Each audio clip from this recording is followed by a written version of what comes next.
আকাশ মণ্ডল ওরফে ইরফানের দেওয়া তথ্য অনুযায়ী মূলত জাহাজের এটা না ডিসপ্লে না, ওই ক্যামেরার মাথাটাই ক্ষোভের কারণে খাবারের সাথে ওষুধ মিশিয়ে সবাইকে চেতনানাশক ওষুধ মিশিয়ে খাবার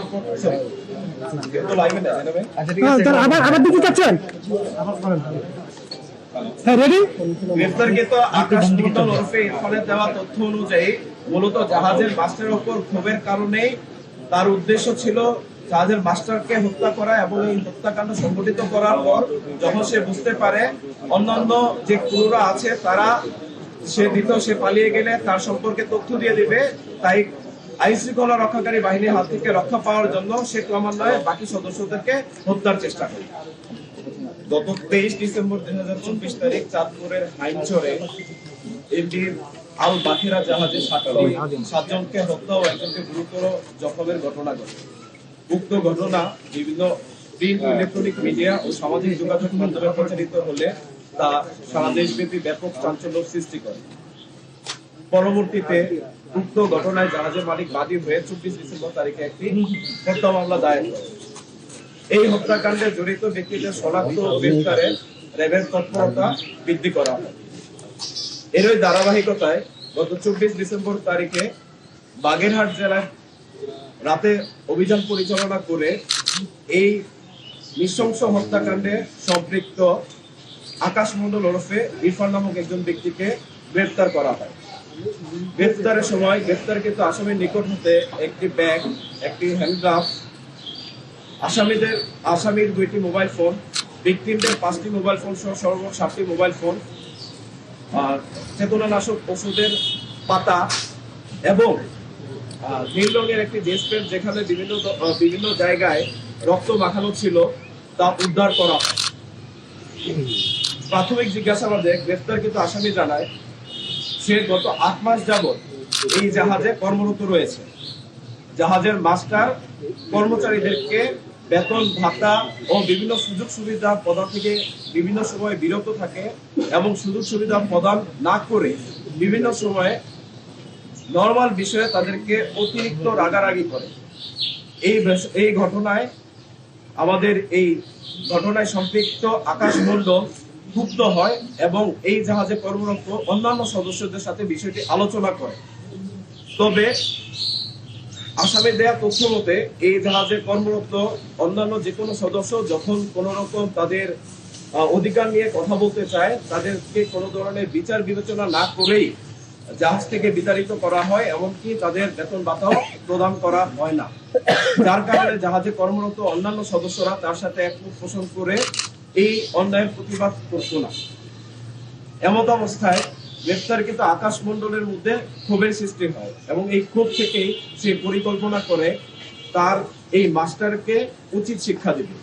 এই পরিকল্পনার অংশ হিসেবে আনুমানিক গত 18 ডিসেম্বর তারিখে তিনি 3টি পাতা ঘুমের ওষুধ ক্রয় করেন এবং নিজের হেফাজতে রেখে দেন। পরবর্তীতে 22 ডিসেম্বর তারিখে যখন এই জাহাজটি চট্টগ্রাম থেকে সিরাজগঞ্জের পথে রওনা হয় এবং চাঁদপুরের হাইমচর এলাকায় পৌঁছানোর পর জাহাজটি হাইমচরে নোঙর করা হয়। নোঙরকালীন সময়ে জাহাজে ভিকটিম যিনি বর্তমানে বেঁচে আছেন জুয়েল এবং এই আসামি আকাশ মণ্ডল ওরফে ইরফান, তারা দুইজন জাগ্রত অবস্থায় ছিল। দুপুরের খাবার খাওয়া শেষ করে যখন এই জাহাজের বাবুর্চি রানা রাতের খাবার রান্না করে, তখন রাতের খাবারের তরকারিতে এই গ্রেফতারকৃত আসামি সে আমাদেরকে জানায় সে নিজে রান্নাঘরে প্রবেশ করে এবং 3 পাতা ঘুমের ওষুধ ওই তরকারির সাথে মিশ্রিত করে।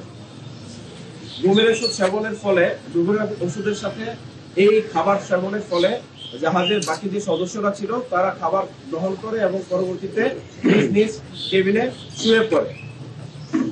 আমাদের গ্রেফতারকৃত আসামি তিনি আমাদেরকে তার স্বীকারোক্তিতে বলেছেন এই সময়ে যখন কেবিনে সবাই শুয়ে পড়ে নোঙর করার পর সর্বশেষ যিনি বেঁচে আছেন ভিকটিম জুয়েল, সে রাত 2টার সময় খাবার গ্রহণ করেন এবং খাবার গ্রহণ শেষে সে তার পক্ষে ঘুমাতে যায়।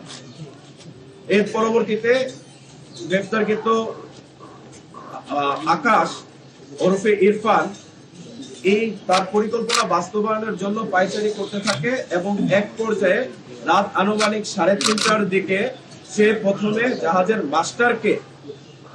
মাস্টারকে তার কেবিনের ভিতরে গিয়ে একটি চাইনিজ কুড়াল দিয়ে কুপিয়ে হত্যা করে। তার মূলত ক্ষোভ ছিল জাহাজের মাস্টারের ওপর, বা জাহাজের মাস্টারকে ডেট করার পর তার কাছে মনে হয় যে এই জাহাজে বাকি যে সদস্যরা আছে সে যদি এখন এখান থেকে পলায়ন করে তাহলে বাকি সদস্যদের দেওয়া তথ্য অনুযায়ী তাকে গ্রেফতার করা হবে। আইন শৃঙ্খলা বাহিনীর গ্রেফতার এড়াতে গ্রেফতারকৃত আকাশ ওরফে ইরফান বাকি সদস্যদের ক্রমান্বয়ে কুপিয়ে হত্যা করে। ভোর আনুমানিক 5:30টার দিকে যখন অন্যান্য নোঙর করা জাহাজগুলো তাদের গন্তব্যস্থলে ছেড়ে যায়, তখন এই গ্রেফতারকৃত আকাশ তার এই জাহাজটিকে চালিয়ে যাত্রা করে এবং 1 ঘন্টা জাহাজটিকে চালানোর পর হাইমচরে গিয়ে জাহাজটি আটকা পড়ে। পরবর্তীতে একটি মাঝির নৌকার দ্বারা সে চরে গিয়ে অবস্থান করে এবং সেইখান থেকে আত্মগোপনে চলে যাওয়ার উদ্দেশ্যে বাগেরহাটে গমন করে। গ্রেফতারকৃত আসামির বিরুদ্ধে পরবর্তী আইনানুগ ব্যবস্থা গ্রহণ প্রক্রিয়াধীন রয়েছে।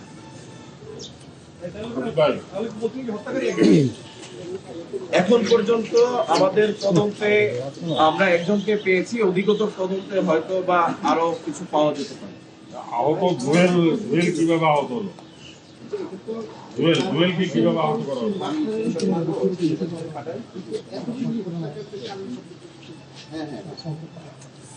আসামির দেয়া তথ্য অনুযায়ী তিনি যা জানিয়েছেন আমাদেরকে, তার খুব মূলত ছিল মাস্টারের উপর, এবং মাস্টারকে বেসিক্যালি হত্যা করার পর সে বুঝতে পারে যে এই জাহাজে তারা আরো 8 জন রয়েছে। সে যদি এখান থেকে পলায়ন করে তাহলে বাকি 7 জনের মধ্যে যে কোনো একজন তা আইন শৃঙ্খলা রক্ষাকারী বাহিনীকে বলে দিবে, এতে করে সে ধৃত হয়ে যাবে। এই উদ্দেশ্যে বাকি 7 জনকে সে ক্রমান্বয়ে হত্যা করে এবং সে মনে করে বাকি 7 জন মারা গিয়েছে। এই জাহাজে সর্বমোট কতজন লোক ছিল? জাহাজে সর্বমোট 9 জন লোক ছিল। 9 জন। মারা গেছে। জুয়েলের অবস্থা কেমন এবং জুয়েল কিভাবে আহত হলো? জুয়েল কি বেঁচে আছে? জুয়েল বর্তমানে বেঁচে আছে, চিকিৎসাধীন আছে, তার অবস্থা ক্রমান্বয়ে উন্নতি হচ্ছে। তাকেও কি ওই আপনার ওখানে আহত করতে হয়েছে? তাকেও ওইখানে আহত করা হয়েছে এবং ওই চাইনিজ কুড়াল দিয়ে আঘাত করা হয়েছে।